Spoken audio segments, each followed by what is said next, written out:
Monsieur le Président, d'abord je vous remercie d'avoir pris cette décision qui doit permettre au Comité des régions d'influencer, ou en tous les cas de peser, sur le rapport que le Parlement prépare, puisqu'il va être présenté dès la semaine prochaine, et il y aura un débat au mois de septembre à la Commission Agri.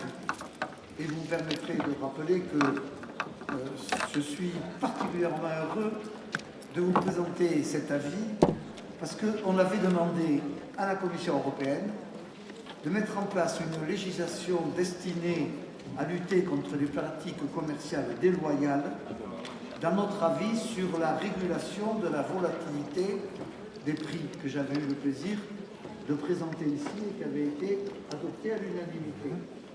Alors aujourd'hui, c'est chose de faite. Cette proposition, en effet, constitue une bonne base de travail, mais vous me permettrez d'estimer nécessaire d'aller encore un peu plus loin pour protéger davantage les agriculteurs. Une grande partie des agriculteurs vendent leurs produits à perte et ont un revenu indigne de leur travail. Dans les filières agricoles, les producteurs sont servis en dernier et 79% de la valeur ajoutée est captée par la vague de la filière. Il est donc aujourd'hui urgent de faire face à cette situation en rééquilibrant les relations commerciales et en augmentant la valeur revenant à l'agriculteur dans les dépenses alimentaires des ménages.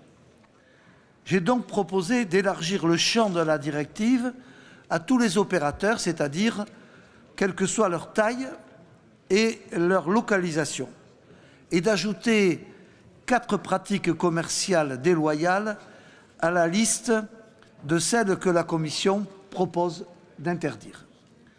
Je voudrais plus particulièrement revenir sur la proposition d'introduire comme une mesure commerciale déloyale la vente de produits agricoles en dessous du coût de production. Et ça fait l'objet de l'amendement 1 que j'ai présenté. Nous avons, dans tous nos avis, insisté sur la nécessité et l'urgence d'assurer un renouvellement générationnel dans le secteur agricole.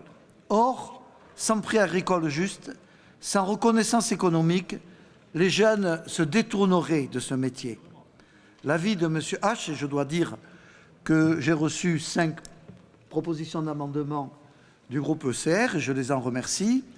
L'avis sur les jeunes agriculteurs mentionnait explicitement que la consolidation de la situation économique des jeunes agriculteurs est la plus importante et la plus efficace après que la reprise d'exploitation a véritablement été effectuée.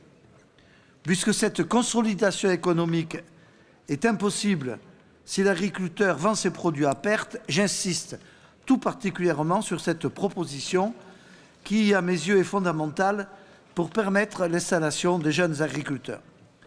Je voudrais enfin rappeler que cette proposition de directive est un pas dans la bonne direction. Elle ne sera sans doute pas suffisante pour améliorer durablement la situation des agriculteurs si l'on ne change pas le cadre global dans lequel ils évoluent. C'est pourquoi j'estime également nécessaire de rendre la contractualisation attractive pour les producteurs, d'assurer la transparence des prix, de lutter contre l'hyperconcentration de la distribution, de l'agroalimentaire et de l'agrofourniture, afin de développer des relations commerciales internationales plus équitables. Je voudrais donc indiquer que nous avons, bien sûr, soutenu les propositions de la Commission, ajouté donc ces 4 domaines, mais resté dans la même ligne que celle qu'on avait conduite dans le rapport sur la régulation par rapport à la volatilité. Et je pense que c'est une bonne réponse à l'envie, et on en parlait tout à l'heure, du maintien de la vie sur l'espace rural. Dans nos communes rurales, il est indispensable de garder cette présence. Je vous remercie du soutien qui a été apporté. Un certain nombre de nos collègues tels que ceux de Murcie avec qui j'ai discuté.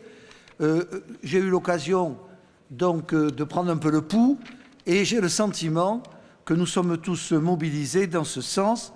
Je voudrais donc vous assurer que je défendrai auprès des rapporteurs du Parlement européen, messieurs De Castro et Tarabella, ainsi que monsieur Dantin, avec toute notre énergie, de nous mobiliser pour que les futures politiques européennes permettent de maintenir l'agriculture sur l'ensemble des territoires et de conserver un tissu rural vivant. Je tiens donc à vous remercier la présidence, à remercier la commission NAT, à remercier les travaux législatifs, et en particulier Madame Moreau, mon expert que j'ai sollicité très tard, qui a aussi apporté sa contribution.